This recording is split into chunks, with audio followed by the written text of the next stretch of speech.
ආයුබෝවන්. ඔයා මම අපි හැමෝම විශිෂ්ටයි. උපදිනකොට අපි අපේ විශිෂ්ටත්වය මිට මොළවගෙන තමයි එන්නේ. ඒ වුණාට ගොඩාක් දෙනා ඒ ගැන දන්නේ නැහැ. හඳුනගන්නේ නැහැ. විශිෂ්ටත්වය කියන දේ උපදිනකොටම අරගෙන ආවත් ඒ පිළිපහළු කරගන්න එක ඔයාගේ කාර්යයක්. කෙටියෙන්ම කිව්වොත් ඔයා මුලින්ම ඔයාගේ විශිෂ්ටත්වය හඳුනගන්න ඕනේ.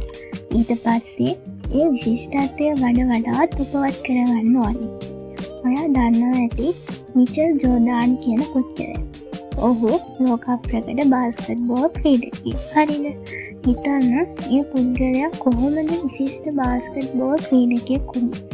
එයා උපතින්ම විශිෂ්ට බාස්කට්බෝල් ක්‍රීඩකයෙක් වුණ නිසාද? ඇත්තටම නැහැ.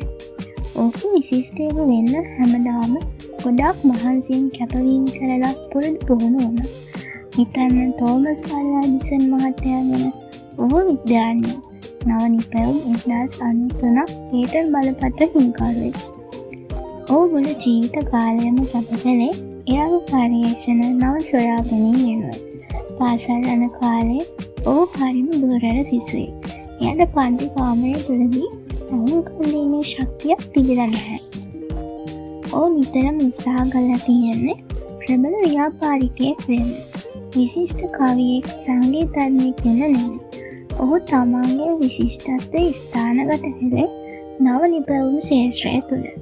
ඉතින් ඔහු දවසින් දවස ඒ විශිෂ්ටත්වය පිළිපහළු කරගත්තා. පර්යේෂණ කළා. ගොඩාක් අවස්ථාවල අසාර්ථක වුණා. ඒ වුණාට අධෛර්ය වුණේ නැහැ. ඒ විදිහට ඔහු විශිෂ්ටයෙකු වුණා. ඔයා විශිෂ්ටත්වයේ දොරටු තට්ටු කරන්න පුරුදු වෙන්න ඕනි. එතකොට ඔයාගේ විශිෂ්ටයෙක් වෙන්න පුළුවන්. ඔයා ඔයාගේ කුසලතාවන් සංවර්ධනය කරගන්න. හොඳට මහන්සි වෙන්න. ඒ වෙනුවෙන් කාලය යොදා ගන්න. මුලින්ම ඔයාගේ කුසලතා හඳුනගෙන ඉන්න ඕනේ. ගොඩාක් දෙනා තමන් දක්ෂ මොනවටද කියලා දන්නේ නැහැ. හරියට අඳුරේ අතපත ගන්නවා වගේ. ඉතින් ඔයා උත්සාහ ගන්න මුලින්ම ඔයාගේ හැකියාවන් අවබෝධය කරගන්න.